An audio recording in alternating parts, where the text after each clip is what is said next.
বাবা হ্যাঁ ছোট পাখা তো জমবেই তো দিলটা। হ্যাঁ আর ওইখানে কি বলিস যে তুই ইট ভাটা নাকি আছে?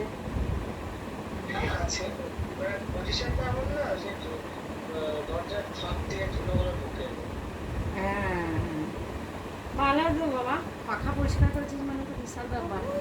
হুম। কি করবে, এই যে খেলা করছে, কুস্তি করছে। এই যে। হ্যাঁ আরে দাদু কদিন থেকে ভিডিও কল করছে না, দাদুর আসার কথাই ছিল। কালকে দাদু চলে আসছিল চুপ করে, জানিস না। কোলে উঠবে। হ্যাঁ হুম। বলেনি, দিয়ে ও যার জন্য আস্তে আস্তে কি একটা ফেসে গেছে, দিয়ে আর বাছুরে বাছুরে গরুর দুধ খেয়ে নিয়েছে। আসলে দুধ দিয়ে হয়তো কিছু সরঞ্জাম করে দিত, দিয়ে হয়তো বাছুরের দুধটা খেয়ে নিয়েছে, কোলে দিয়ে আর চাপে। হয়নি। হ্যাঁ দিয়ে সেইটা আর কি করবে, আসতে পারিনি। আর তাছাড়া আসবে না এমনি ভালো, ওই যে কালকে মনে হয় ওই যে দুজনাতে যাবে ওখানে নিমন্ত্রণ করতে, আর ঘর মা দাদুর বাড়িতে।